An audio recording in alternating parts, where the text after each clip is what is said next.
When a DJI M600 came crashing out of the sky after a failure of the automated systems, including the return to home function, the Aircraft Accident Investigation Board investigated, resulting in a safety recommendation to the CAA.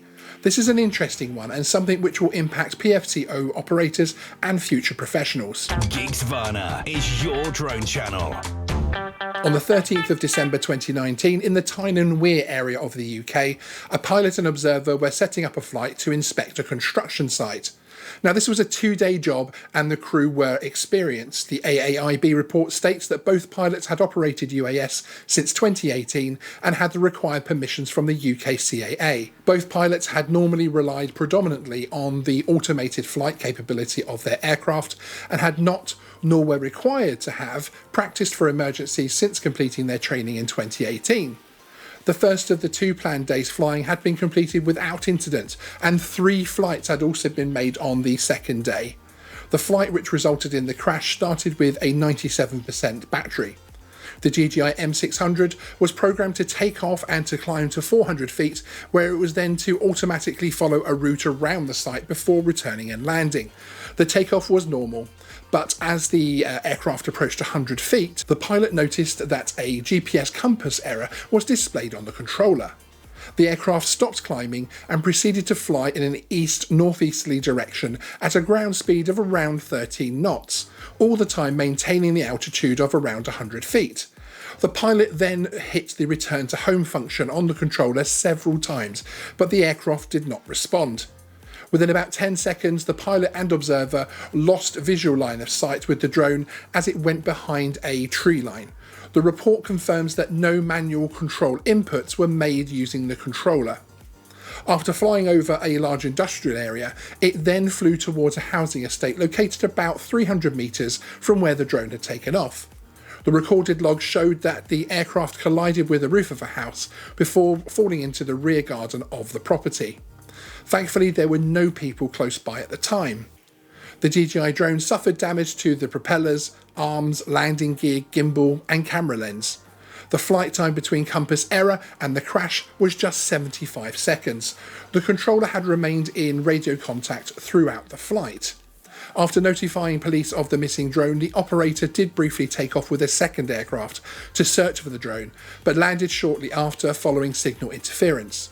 The crashed drone was subsequently found by the homeowner who notified police. Here in 2 of the figures featured within the report, you can see more information about the flight. The first picture here shows the flight path of the DJI M600 towards the houses, with sections marking the intended survey area along with the site of the collision with the roof. The second picture shows a cutaway of the flight path showing the angle and point of collision. You can see from both these pictures that although the drone maintained altitude after deviating from the programmed flight path, the undulating ground brought the drone closer to the level of the rooftop. Here is the very sad side of the crashed drone, which as stated before had suffered significant damage. The AAIB received information from the manufacturer DJI, who confirmed the loss of automated flight systems was due to signal interference causing a mismatch between the aircraft's GPS-derived heading and its magnetic compass heading data. The error continued throughout the flight. Should this interference have been cleared, DJI stated the automated systems would then have resumed. The report is clear that both the pilots present were qualified and followed every part of regulation and requirements under the PFCO perfectly well.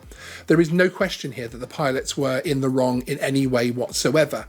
It's just worth pointing that out before we continue. During the analysis section of the report, the AAIB confirmed that the pilots focused their time during the very short flight on having the aircraft return to home via the automated systems, and that the aircraft had returned to ATI mode and would have responded to input from the controller. It should be noted that the M600 was beyond line of sight within about 10 seconds, so there really wasn't long after finding the return to home function wasn't working for the pilot to react.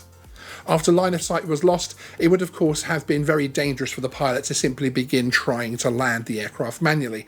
However, the AAIB report consulted with training companies and drew reference from the world of general aviation when recommending that the CAA have PFCO holders include in their operations manual the need to practice routinely the actions to take in the event of emergencies.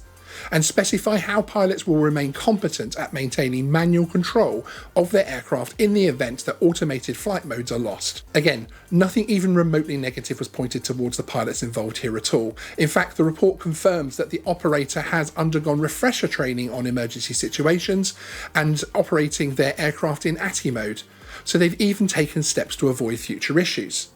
However, the reliance on automated flight modes is something that has been carefully monitored in the general aviation world, where it is accepted that the skills of flying an aircraft manually are a perishable skill which requires practice to ensure the pilot is ready to react in emergency situations. This is effectively what the AAIB is recommending to the CAA for PFCO holders. Although most will use automated modes in the vast majority of their flights, the need to practice and maintain the skills of manual flight is important. What are your thoughts on this? Are you a PFCO holder? Do you regularly practice your manual flight skills?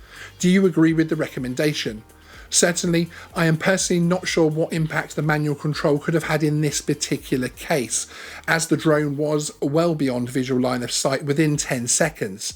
Perhaps bringing the drone to a hover, but to do this without being able to see the drone is as potentially risky as the drone continuing on. Let me know your thoughts in the comments below. It would be great to hear the professional operator community feedback on this story.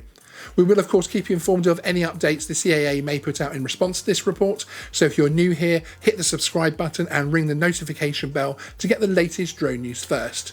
See you in the next video. Please remember to like and subscribe.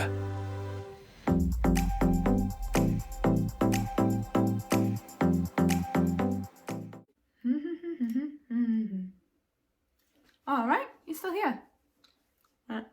No in the seat.